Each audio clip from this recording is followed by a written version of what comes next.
is mighty to save. He is mighty to save forever. Author of salvation. He rose and conquered the grave.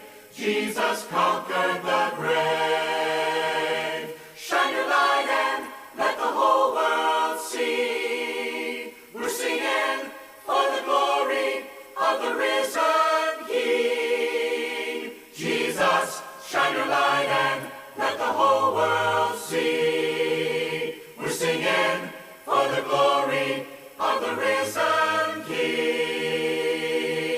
Savior, he can move the mountains. My God is mighty to save. He is mighty to save forever. Author of salvation. He rose and conquered the grave. Jesus conquered the grave. Savior, he can move the mountains. My God is mighty to save. He is mighty to save forever. Author of salvation. He rose and conquered the grave. Jesus conquered the grave.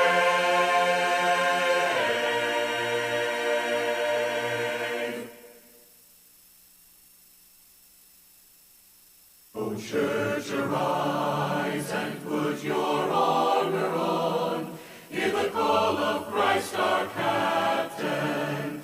For now the weak can say that they are strong in the strength that God has given.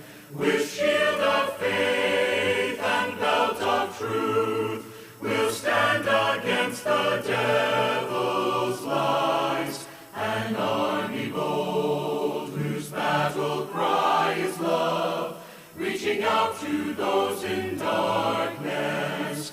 Our call to war, to love the captive soul, but to rage against the captor. And with the sword that makes the wounded whole, we will fight with faith and valor. When faced with trials on every side, we know the outcome is secure. And Christ will have the prize for which he died, an inheritance of nations. Come see the cross where love and mercy meet, as the Son of God is stricken. Then see his foes lie crushed beneath his feet, for the conqueror has risen. And as the stone is rolled away, and Christ emerges from the grave, this victory march continues till the day every eye and heart shall see him. So Spirit, come, put strength in every stride, give grace for every hurdle, that we may run with faith to win the prize of a servant good and faithful. As saints of old still line the way, retelling triumphs of his grace, we hear their calls and hunger for the day when with Christ we stand in glory.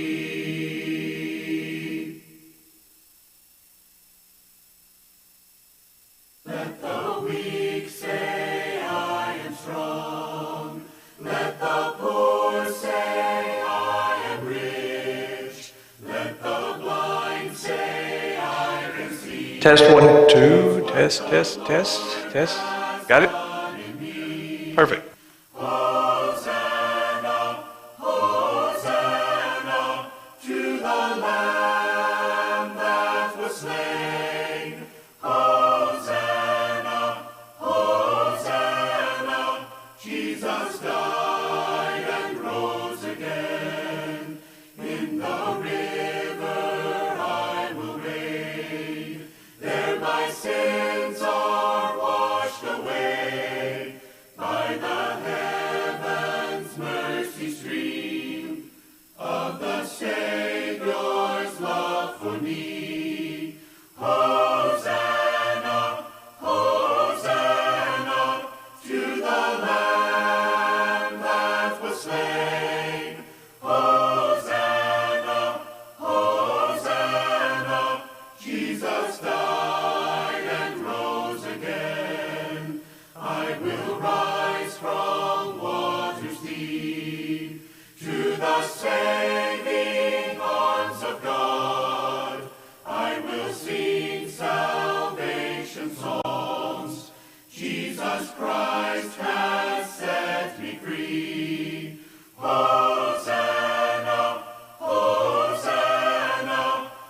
and make music with the heavens. We will sing, sing, sing. Grateful that you hear us when we shout your praise.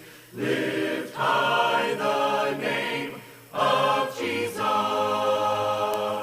We will sing, sing, sing, and make music with the heavens. We will sing, sing, sing. Grateful that you hear us when we shout your praise. Lift high the name of Jesus. What's not to love about you? Heaven and earth adore you. Kings and kingdoms bow down. Son of God, you are the one. You are the one we're living for. We will sing, sing, sing, and make music with the heavens. We will sing, sing, sing. Grateful that you hear us when we shout your praise. Lift high the name of Jesus.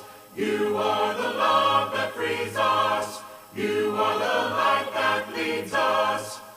Like a fire burning, Son of God, you are the one. You are the one we're living for. We will sing, sing, sing, and make music with the heavens. We will sing, sing, sing. Grateful that you hear us when we shout your praise.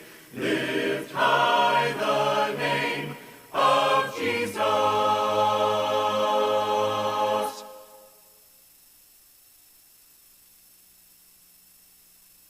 Amazing grace, how sweet the sound that saved a wretch like me. I once was lost, but now I'm found.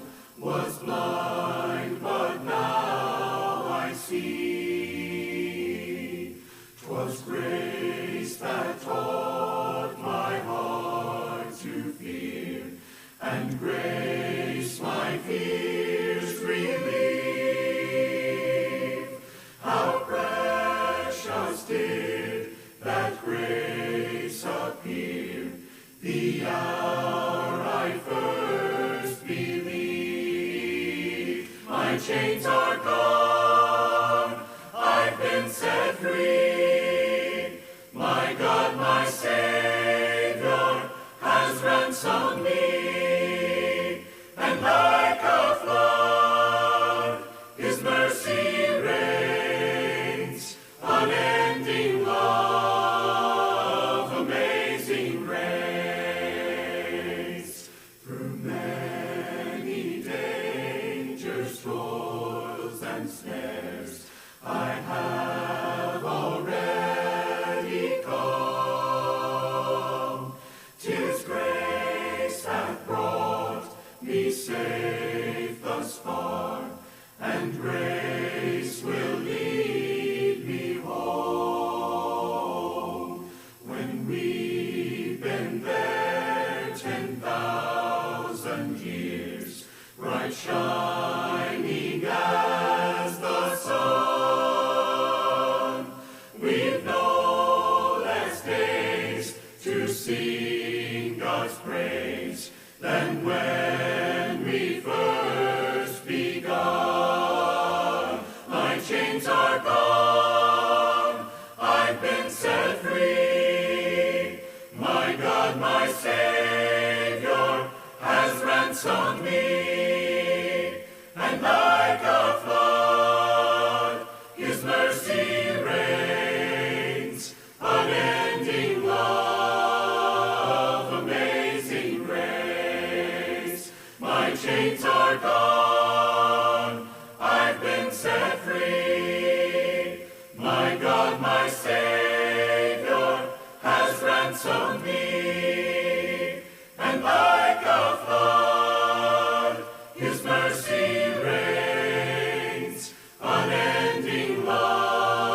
Jesus has overcome,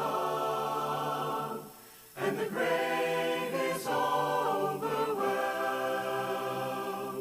The victory is won. He is risen from the dead, and I will rise when he calls my name. No more sorrow, no more pain. I will rise on eagle's wings before my God, fall on my knees and rise. I will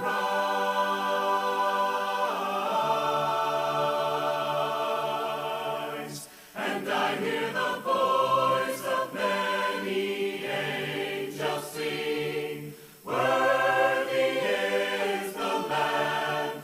And I hear the cry of every longing heart, worthy is the Lamb. And I hear the voice of many angels sing, worthy is the Lamb. And I hear the cry of every longing heart, worthy is the Lamb, worthy is the Lamb.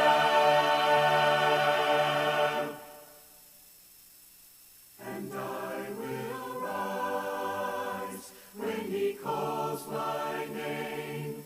No more sorrow, no more pain. I will rise on eagle's wings before my God, fall on my knees and rise. I will rise. I will rise.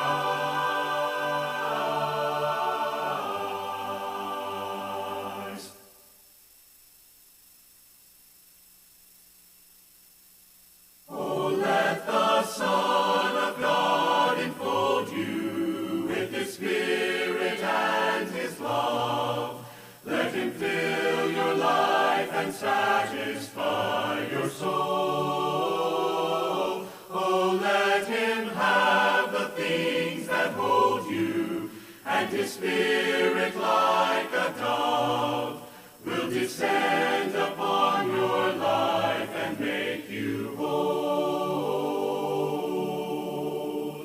Jesus ours, ours, oh Jesus ours, ours, come and fill your lamps today. We ask you, Jesus ours, ours, oh Jesus ours, ours, come and fill your lamps. Oh, come and sing the song of gladness as your hearts are filled with joy. Lift your hands in sweet surrender to his name. Oh, give him all your tears and sadness. Give him all your years of pain, and you'll enter into life in Jesus' name.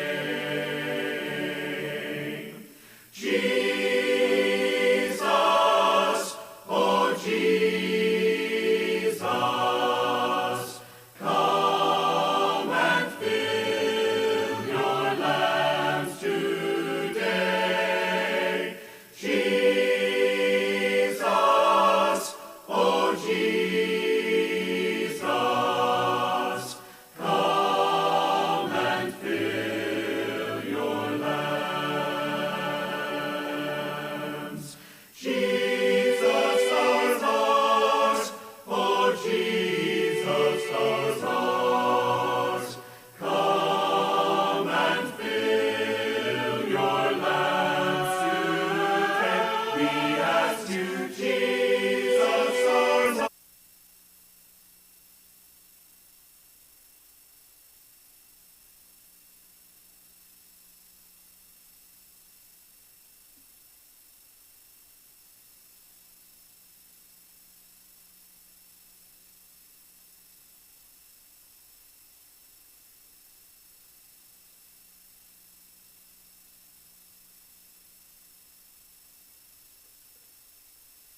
Good morning.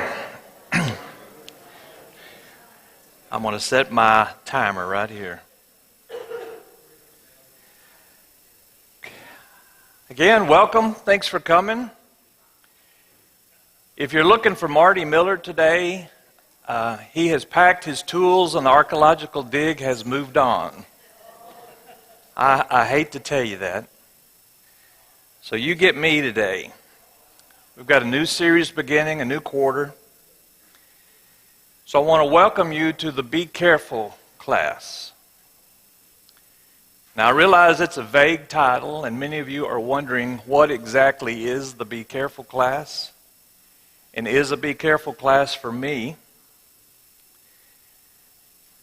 And let me just say, I did present this series on a Wednesday night back in 2019, so it's not the first time I've presented it, but I have made a few modifications to it, and hopefully those of you that were with me in the class in 2019 have forgotten most of everything I said, which you probably did about a week after. So we're going to hit it again. But as for the answer to the first question, what is this class? I hope to answer that for you today. I'm going to do a bit of an introduction, an overview, and give you an idea of what this class is about. The "is it for me" question is a question you're going to have to answer yourself. And hopefully I'll see you return next week and the answer is an affirmative. But we have a number of good teachers, so I understand you have good options. But when I was young, I grew up knowing that Satan was real, but I thought for the most part he left me alone. He didn't impact me much. But what's becoming more obvious to me as I get older is that's not true. He's impacted me every day in all sorts of ways, continually. He's laying traps, he's setting cons, he's lying to me, he's deceiving me. Seems to be everywhere. And I remember the early part of the book of Job, and you remember that story, and God and Satan arrived, and God saw him, and he said, "Satan, where have you been?" And Satan's response was somewhere along the lines, just to and fro, going up and down the earth. And that kind of reminds me of the question you ask your 4-year-old, right? That has that very mischievous look on their face, "What have you been doing?" And they look up at you, just going to and fro, up and down the earth. I also think sometimes we tend to make the scriptures much more difficult than they really are. I happen to think that's one of Satan's greatest schemes. So I'm telling you right now, this class will be very simple. It's a class focused on things we all know, we've studied most of our adult life, but we struggle with. And some will say, well, if it's a class that we've studied things all along, why do we need to hear it again? What's there new to learn? And I'll go back to what I said earlier. I've always known Satan was around. I just didn't realize how prevalent he was in my own personal life, and he's in your personal life too. So all of us know what social influencers are, right? Well, if you don't, here's a definition, and this definition came out of the Beginner's Guide to Influencer Marketing. An influencer is someone who has the power to affect purchasing decisions of others because of their authority, their knowledge, their position, their relationship with his or her audience. They have a following in a distinct niche with whom he or she actively engages. It is important to note that these individuals are not merely marketing tools, but social marketing assets with which brands can collaborate to achieve their marketing objectives. So all of you know what social influencers are, right? They're constantly bombarding us with decisions to buy this product or this service because they have an association with somebody up here that's kind of providing, or there's some benefit to them to push a particular service or function. And we all need influencers. I mean, think about it for a second. All of us have had those in our lives that provided a great role model for us. They were a great example. They were mentors, maybe. But some influences in our lives are not good. Hollywood, movies, television. Some are musicians, actors, social media stars, world-class athletes, including those at one time performed as men that today now claim to be a woman. Social influencers do have impacts in our life. So let's remove a few words from this definition and look at it just one more time. Someone, not necessarily a social influencer, but someone who has an ability to influence decisions because of their authority, their knowledge, their power, their position, their relationships. They have a following and a distinct niche with whom he or she actively engages. These individuals are not merely marketing, but building social relationships. And you think about this for a second, and who comes to mind? Satan comes to mind. There is a master influencer in play. That's why it feels like Satan is everywhere.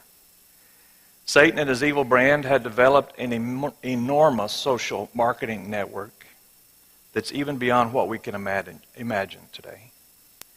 It used to be we could go home, close the door behind us, and to some degree we could shut off all the influences and leave them outside. No more. They follow you right in the door. They're with you 24/7. And sometimes this world has become so evil, and the evil is so prevalent, that it's getting harder and harder to tell good from evil. It's very blurred. And in some way, our tolerance to evil has been compromised. We're more accepting of evil today than we've ever been, even for the mature Christians.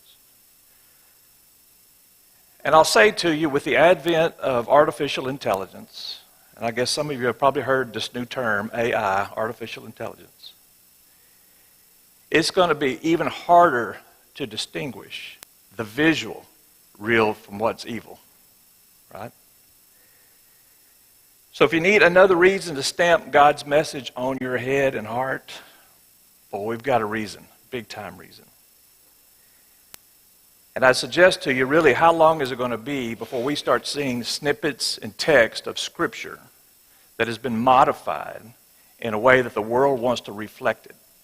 And it's now being put out for the rest of the world to see.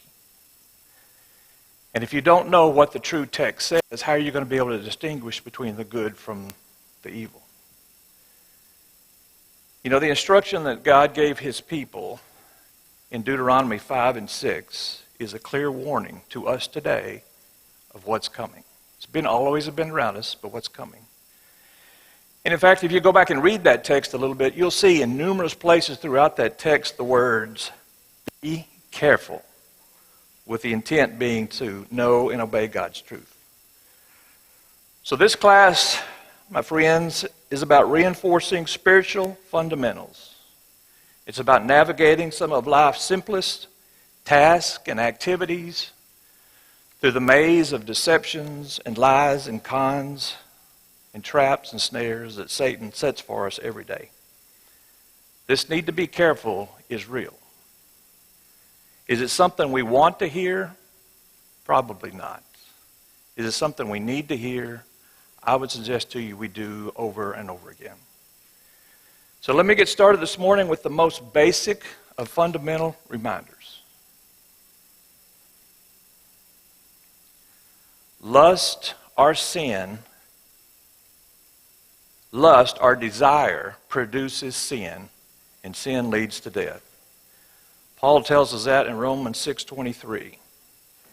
And very simply, when our thoughts and our attitudes are not fixed on God, we're vulnerable. And we're vulnerable on a 24/7 basis.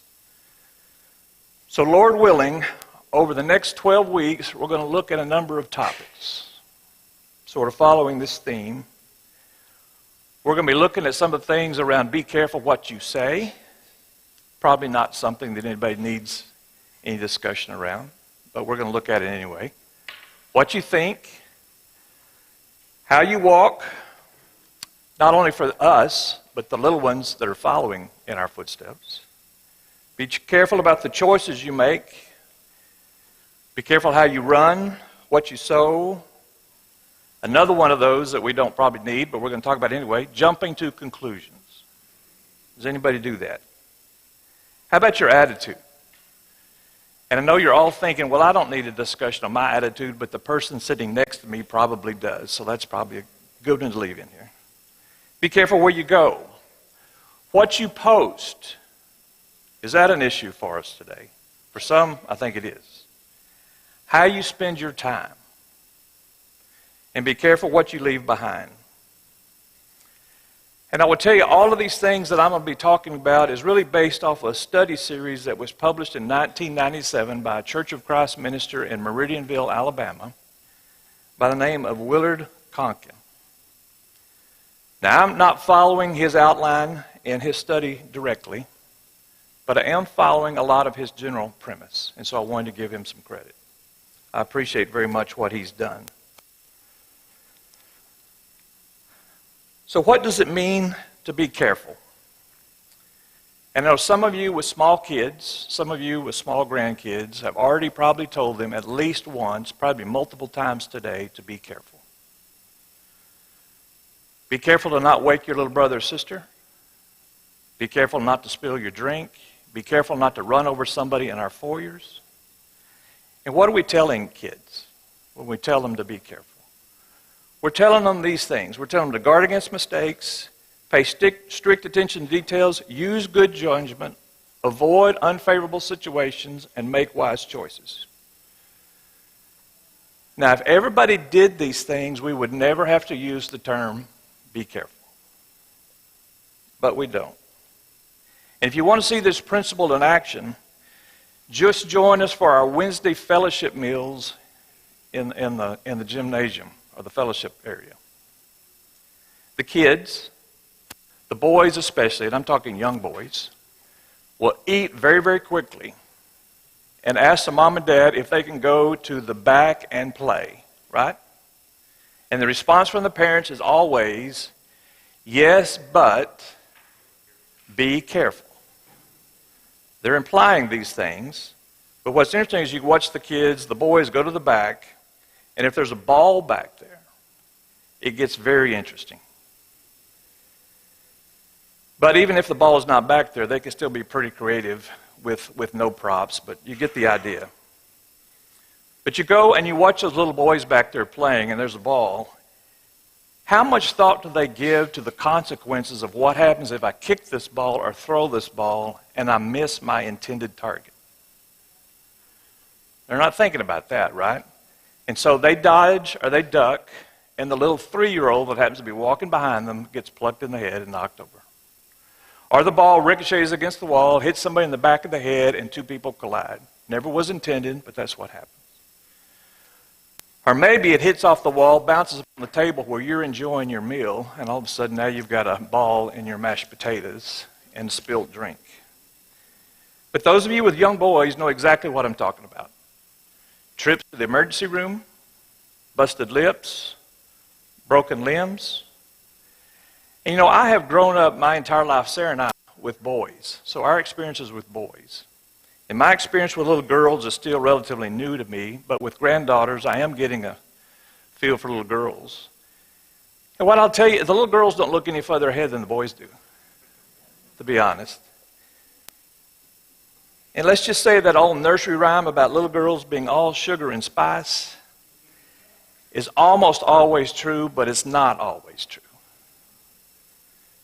But that all changes, right, when we get a little older. When we get in our teen years, our early 20s, we start seeing problems and consequences from miles away. And we don't have any issues anymore, right? Well, maybe not our 20s, but at least when we get in our 30s and 40s, we get a far enough view we don't see them anymore, right? How about 50s and 60s or beyond? Have we learned anything by then? You hope so, but not always. In fact, I would tell you most of us, or some of us, me included, here in this room today, are sitting there thinking, wow, I did something in the last few days that I wished I hadn't done, or I thought about it, or what was I thinking? Why did I proceed with that? Which leads me to a riddle. I want you to ask me, what do these following 6 people that I give you have in common? Okay?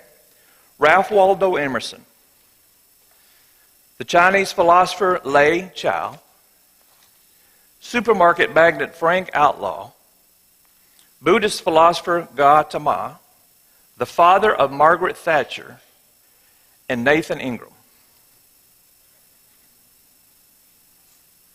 Anybody? Well, these first 5 individuals are credited with a quote. This following quote. What's your thoughts, they become words. What's your words, they become actions. What's your actions, they become habits. What's your habits, they become character. What's your character, it becomes your destiny. I actually heard Nathan speak to this a few years ago, and it was very interesting to me. And so I really began to dig into it and study it. Not only study the thought behind it, but I got off on one of these rabbit chases and trying to find out who actually was the source of this quote. And I couldn't find anybody that was a definitive source of the quote. And the 5 people that I mentioned earlier were individuals that some had said was the originator of the quote. But I heard Nathan say it. So I'm going with Nathan until somebody proves me otherwise. So thank you, Nathan, for sharing your thoughts. I'm going to borrow them today, and I'm going to roll with them moving forward. Everything starts with a thought. What have you been thinking about lately? What are you thinking about this morning? What are you thinking about right this minute? This class is boring. I can't wait for the donuts. Be careful. Because whatever you're thinking about is going to eventually come flying out at many times the most inopportune time. And going a step further, whatever it is you're putting up here is going to eventually make its way out. So what are you reading? What are you looking at? What are you talking about? What are you watching? Which again is another reminder why getting in the scriptures every day is so important for us. But these thoughts lead to words. And words are symbols that communicate whatever's going on up here. What's swirling around our heads is eventually going to come out in our mouths. And it's a little bit like mouthwash. You put it in, you slosh it around, and you've only got 2 things you can do with it. You can internalize it, or you can spit it out. So whatever you have on your minds regularly, fears, sorrows, wants, needs, likes, dislikes, opinions, biases, what you've been reading, what you've been thinking about, those words are going to lead to an action. And those actions are either going to come from us, we're going to do something about what we just said, or somebody that hears us say something is going to do something about what they heard us say. And we know that words can bring us together, words can separate. Words can calm a tense situation, or words can ignite a firestorm of events. Look at all the hostilities going on in this country over an election that happened 4 years ago. And actions lead to habits. A habit is an action we do regularly, often without thinking about it. If we take an action and it feels good, or it produces a result that we like, we'll repeat it. And our days are full of habits. Just think about your morning routine. Some habits are good, some habits not so good. And habits repeated over time lead to character. Well, what is character? Well, character is our individual stamp of individuality. When we describe somebody else, what are we essentially describing? Their habits. I want something done right. I give it to so-and-so. I tell someone to be here at 10 o'clock, and I know they're going to be here at 10:05 or 10:10 or 10:15. We know that, right? When we tell them, we know they're going to be late. So one good challenge about habits is that it takes discipline to build good habits, but it also takes discipline to break bad habits. And habits don't form overnight. But deeds and misdeeds repeated long enough lock in as a habit. And that habit points us towards our destiny. Well, what's destiny? Something or somewhere for which a person is destined. Our destiny is essentially our personality, our nature, our temperament. It's an accumulation of years of thoughts, words, actions, and habits. I'm standing here today. 66 years of thoughts, words, action, habits, and character. And some of you aren't far behind me. Paul urges us in Ephesians 4:1 that I, therefore, a prisoner for the Lord, urge you to walk in a manner worthy of the calling to which you have been called. Are our thoughts, our words, our actions, our habits, our character worthy of the calling to which we have been called? Does our daily walk match what we profess to believe?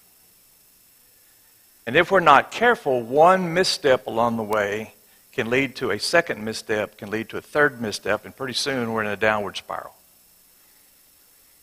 Yes, but you say, I'm a mature Christian, full of wisdom. I can see deception and evil coming from miles and miles away.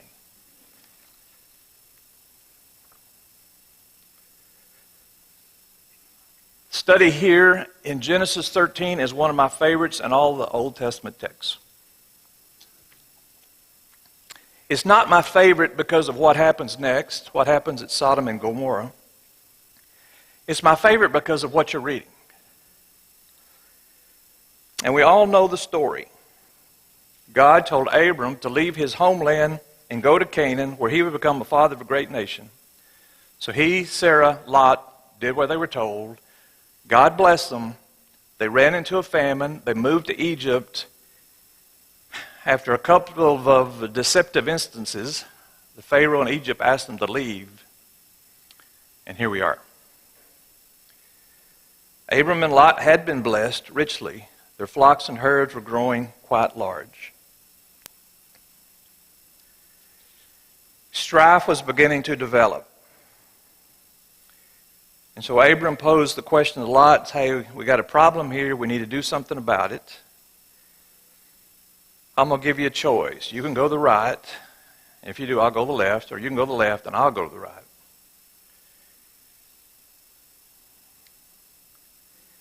The fact that Abram and Lot were standing around Ai in Bethel means that they were in an area about 2,800 feet above sea level. And we know they were on a mountainside. So a nice panoramic view. Lot looked around, saw the beautiful green and plentiful water for irrigation in the Jordan Valley to the east. And he looked the other direction and he saw a parched land, dusty plain, in which rain was needed to produce the water levels. And for time's sake, we're not going to read the rest of the story because every one of you know the story, know it well. You know the choice that Lot made. He chose the Jordan Valley and moved near Sodom. Abram moved over toward Hebron, which is just south of modern-day Jerusalem. But there were a few ramifications to this decision, right? And again, we're not going to go through and talk about every one of these, but you know them. This second one, when we read the descriptions of what Sodom was like, they churn your stomach. They're very nauseating. But you look around our country, and you see the same thing, right? It's just as perverse in our day and time today as it was what you read in Scriptures. This last one, the incest with daughters, led to the Moabites and the Ammonites. Became a constant thorn to the Israelites. In fact, some evidence suggests today that even Mecca was founded by descendants of the Moabites. So think about that just for a second. This decision that Lot made, we're feeling it today. We feel the effects of this decision today. And you know, it's easy to jump on Lot for this decision. We all tell ourselves, we wouldn't have done that. We wouldn't have made the decision that Lot made. What a silly decision he made. We tell ourselves that. But I think we need to be careful telling ourselves that. As you look at this slide, look at it for a second. I want you to think about it for a minute. But I borrowed this slide, by the way, from Dave Short. Dave had a class. I can't remember what class he was teaching when I found this slide, and I shamelessly stole it. But I guess the good point is to Dave and Nathan, if you're listening, I do pay attention when you're teaching. So keep teaching, brothers. You do such a good job. But the thing you notice when you look at this slide, this is a slide of the Abram's journeys. And what you notice is he followed a trail that led along a path that was very prosperous and well fertile, right? All the way. So now you go to Lot, and he's making his decision. Do I go to the right or to the left? And he made a decision to go where the land was fertile and well watered, which was not a decision that he had spent his whole life making, right? And you may have remembered, and I didn't point it out, and I probably should have, a few in the verse text that I mentioned a while ago, verse 13, there was a little phrase in there that said, Sodom was wicked and sinning greatly. So Lot's choice was really not necessarily to go to the right or go to the left. His choice was, do I move to an area where there's a potential for high prosperity, but it's going to place me and my family in an area that's not a good environment spiritually? Or it's going to be to a direction that I may not make as much money and be as good for my family, but I'm going to be put in an environment that's not as worldly. That was Lot's choice. And when you look at it in that context, how many of us are making that same decision? You look back on your own history, your own thoughts, some of the own decisions you've made, and we've made that same choice that Lot made. Right? On one hand, we can please ourselves and do what's best for me. But if I make that decision, I'm probably going to put myself in a position that's not going to make it easy to worship and honor and do the things that God asked me to do. Or I can take this and make this decision that's going to be really good for me and my family, but I'm going to have to deal with the consequences of being in an ungodly area. Some of us may be even contemplating a decision like that right now. And it doesn't even have to be a major decision. Sometimes it can be a seemingly minor decision that's just the first domino to drop, and then everything else begins to follow after that. And you know, I've always found it interesting that two of the most significant decisions we make in life, we make when we're young. We make one when we're about 16 or 17, 18. And we make the other one generally in our 20s. That first decision is, what are you going to do after you graduate from high school? Are you going to go into the workforce? What are you going to do? What skill are you going to learn? Are you going to go to college? If I go to college, what college? If I'm going to study something in college, what am I going to study? Major decision, right? And the other one is, who am I going to marry? Both of these are what I'd call mountainside decisions. These are decisions that are going to have some ramifications for you, whether you like it or whether you don't like it. They're going to have an influence on you for the rest of your life. For these young kids, and I feel with it, I was there, I understand. That's a hard decision. What do I do with my life? And I'm having to make that at such a young age. And as parents, we all say, well, I'm going to let my kids make that decision. I'm not going to tell them what to do. Right. We're feeding all sorts of information that way, right? This might help you. Consider this, consider that. And how many times are we pushing them decisions that's going to push them right in the trap that Lot fell into? Let's pursue a path that brings lots of prosperity, fame, and fortune to you and yourself. And we don't push them in directions that's going to encourage them to honor and glorify God in everything they do. And the same thing with getting married. How many making a marriage decision, who to marry, we make a decision based on who is it that's going to be going to hold me the most accountable to God in my walk with God? Who's going to be the best spiritual influence that I can find? Who's going to help me live the kind of life, the spiritual life I need to live? And instead, we make those decisions based on a number of other factors, a number of other worldly factors.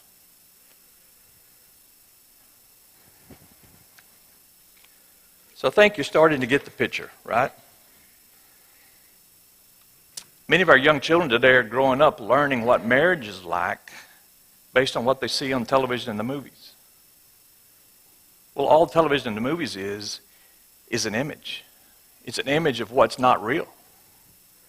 How many kids are making marriage decisions? How many kids grow up knowing what a good marriage looks like based on what the scriptures tell them a good marriage looks like, or based upon the godly example your marriage has provided for them? And you know, as I'm talking about this, I can't go forward without bringing this up. Peter, in writing to the Christians about the dangers of false teachers and warning Christians about falling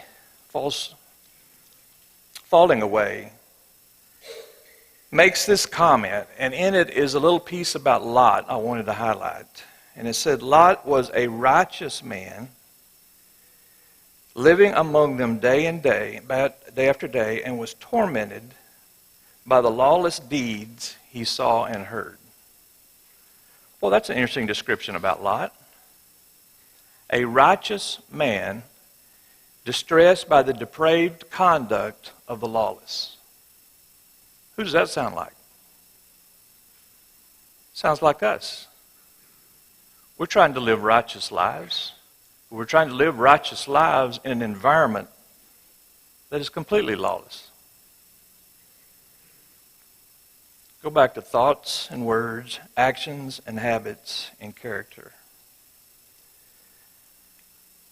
One more fateful decision I want to talk about this morning. This one involving David. And again, you can read one verse of this text, and you know exactly where I'm going with this. So I'm not going to get into the text itself in great detail. But were there some consequences to this misstep by David?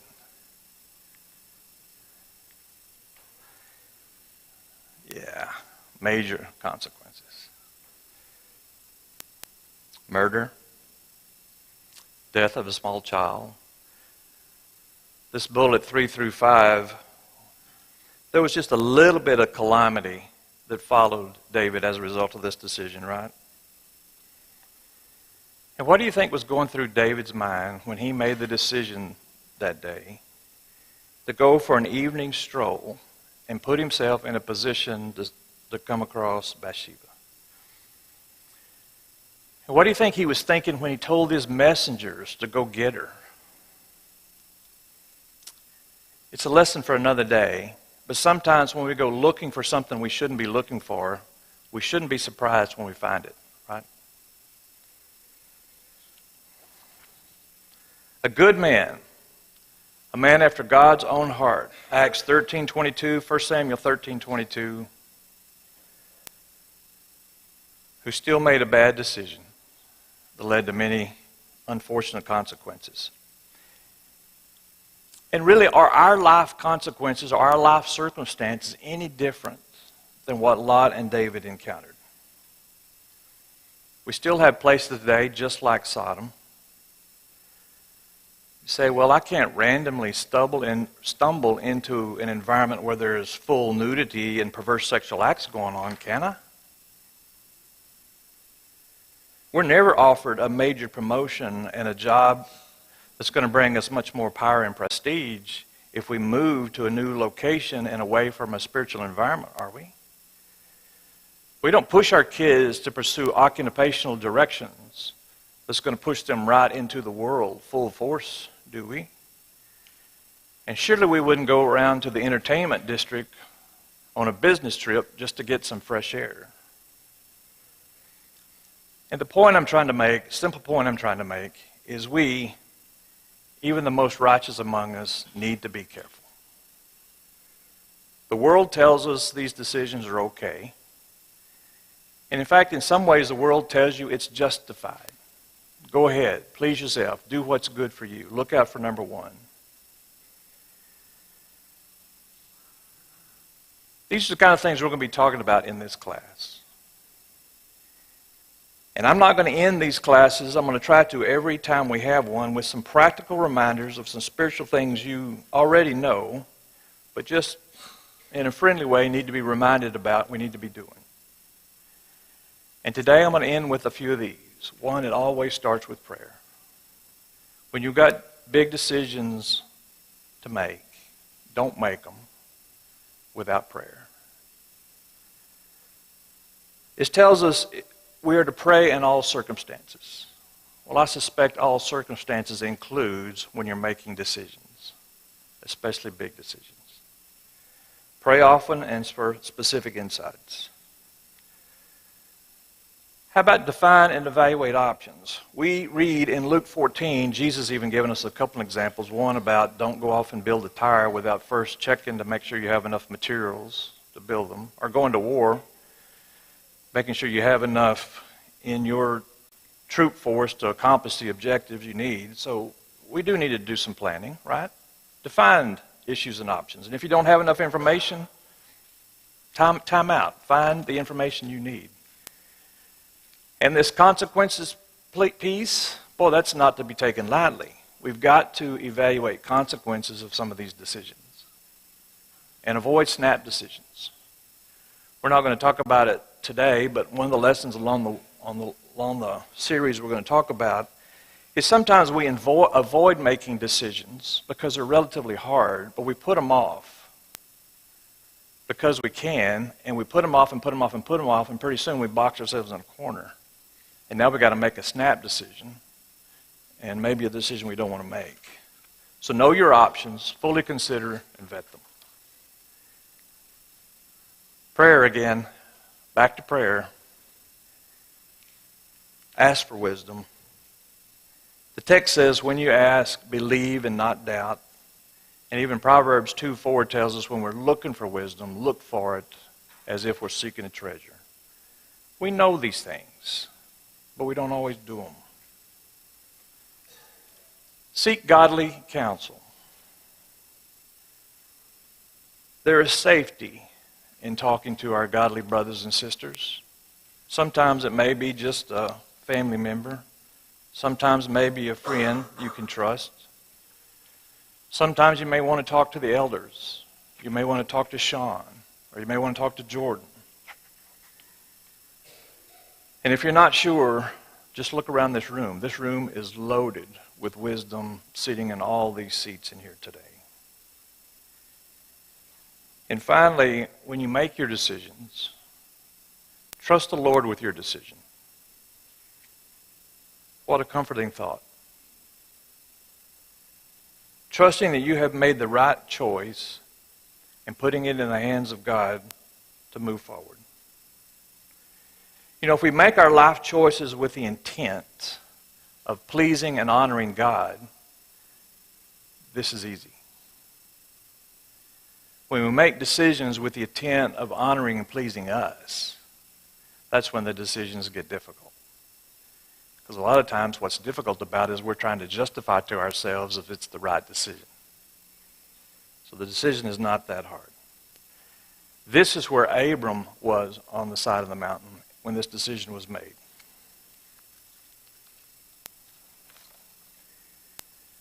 Now you probably see today why I've selected Lot and David as my two examples, right? Pretty easy to see. In Lot, an example of a righteous man distressed by the depraved conduct of the world around him. And David, a man after God's own heart, still made a bad decision. And that's us. We're in the same boat. Of course, David, and it's another lesson for another day, gives us a view of a truly repentant heart and God's willingness to forgive.